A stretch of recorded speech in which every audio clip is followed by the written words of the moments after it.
Let's have a talk about how you can get your first rent-to-rent serviced accommodation deal. In this video, I'm going to explain to you all the steps that you need in place in order to get that first deal. Now let's have a look at rent-to-rent serviced accommodation and why is it a great strategy for cash flow. Rent-to-rent serviced accommodation, it's a creative property strategy.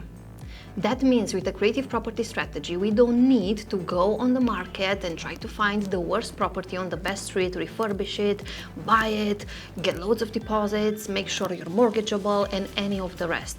With the rent-to-rent serviced accommodation strategy, we just need to find properties that are suitable for the majority of people. They need accommodation temporary in the area that you're looking at. So if you're looking at starting a property business with rent-to-rent serviced accommodation, then there are a couple of things you need to make sure you put in place and you get right before you get that first property. Now, one of the main things you need to focus on right in the beginning is making sure you have the fundamentals of the business in place. No different when you build a house, you need to make sure the foundations are right, same with the business. You need to make sure that from a business perspective, things are in place, such as setting up a new company, maybe getting a business bank account, getting insurance, being part of certain association, getting a website done or business cards.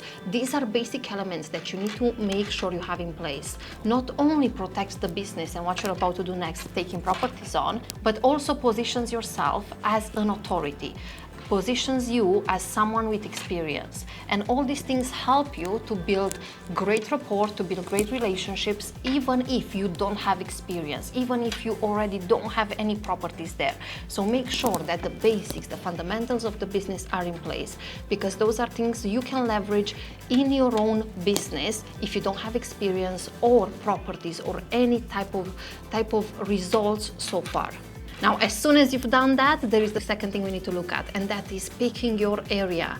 Now, this is a very, very important factor, because where you're gonna take those rent-to-rent properties and when you're gonna sublet them out, you need to make sure that there is enough demand in the area and that the area is not oversaturated. So when we're looking at picking your area, your gold mine area, your hotspot, we have a system in place called Be in the Right Place. And that means we're looking at projects such as construction projects, we're looking at leisure avenues, we're looking at corporations in the area, we're looking at access, such as airports, aerodromes, train stations, train lines, and things like that. And then you create your own map with all these different things in that particular area. If there are any leisure attractions in the area, you want to put them on the map and know that people are traveling to visit those places. If there are construction sites in the area, you're gonna pinpoint them on the map to know where they are, and you know also information about those construction places, how long it's taking for those people to build them, how many people need accommodation in the area, and where they are currently staying at.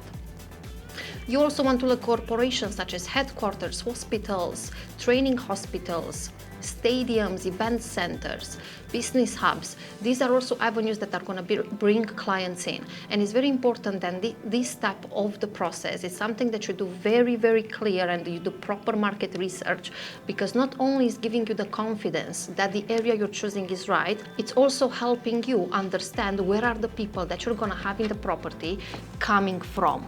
So it's going to make the process very easy when you have those units to actually fill them as well. Now, another point we need to look at is the numbers and making sure every single deal stacks up. Before you make any call, before you attend any viewing, you want to make sure that you are checking that those figures on each property are working. And by that, I mean you have to do market research and get comparables of the market. Properties in similar location, in similar size, similar standard. And get their prices, understand what they are currently charging. Don't fool yourselves and try to chase the numbers, and make sure that the figures are black and white, no emotion needed, and make sure they are working before you pursue further any single property. Now, to give you a tip on how you can do that is your main platform that you want to look at figures and how much other people are charging is booking.com, because that's where all your competition, that we're going to try to rename that, your friends, your network, are going to be hanging out, and that's where they're advertising their own properties.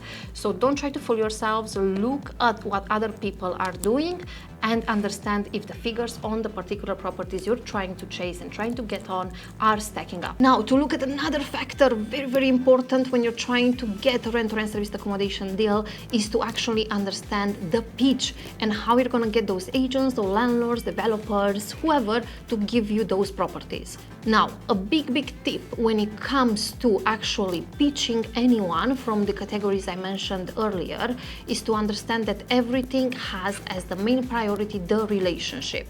Remember, people buy into people. People want to do business with people, not with companies or just big corporations. So you need to make sure that you build rapport and build great relationships. When you do that, people are going to be more than willing to give you what you want. But first, show interest in what they're talking about. Make sure you're always polite. You never get into any type of confrontations with them. Make sure you present yourself in the best possible image, because that's going to help your property journey and how willing those people are going to be to give you and trust you with their own properties. Also, make sure that whenever you speak to an individual, you know what property you're looking for. You have already identified the property you want to go after, and you don't just try to shop around, and because that's not going to make you look good. That's not going to put you in a good light. So whenever that happens and whenever you want to speak to an agent or landlord, make sure you have all the details about the property and make sure you target one at a time. Also, another big tip when it comes to actually getting a property is, remember, we do not lie in business, and this is such an important factor in everything we do. We're always going to be extremely transparent and open with the business that we are doing. So that means we're not going to start off any relationship on the wrong foot. That means we're not going to tell people, I want the property for myself, we're a family, I'm a working individual. We're going to always try to be upfront and honest, because they need to know that we are a company that's looking to take on each property that we're trying to target. So a big tip that we're applying with everyone, ourselves and our clients, is to actually not lie to anyone we're trying to deal with. Most agents out there are used to residential lets. This is going to be a company let. So we need to be upfront and honest about what we're about to do with that property and who is taking that on. Remember, put yourself in the other person's shoes. And remember that if you're showing up to a viewing without disclosing what you're about to do, that doesn't set the relationship on the right tone. Now, as soon as you have your first viewing and you attend the viewing, you need to make sure you put in an offer, and you need to make sure you have the right contracts in place as well. And after that, you're picking up the keys. But remember, that process comes at the stage after you're picking up the keys. So that process is a bit more elaborate, and that's more details on management. But remember, when you're trying to get your first rent-to-rent serviced accommodation deal, you do need to stick to the tips that I've just shared with you earlier. Making sure the fundamentals of the business are in place. Making sure that the area that you're trying to get a deal in, you've done proper research on.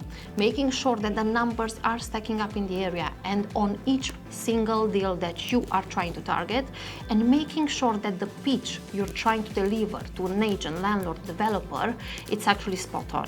And remember those rules that I shared with you earlier when you're trying to do that pitch. We do not lie, we do not get into confrontations, we're always going to position ourselves in the best possible image. We're always going to build great relationships, and we're always going to deliver on our promises with every single individual. That's going to build trust long term. That's going to allow them to give you more properties in the future. And this is what's going to create you that high cash flowing property business. So I really hope you enjoyed this video. If you liked it, make sure you like and subscribe again, and I'll see you in the next video.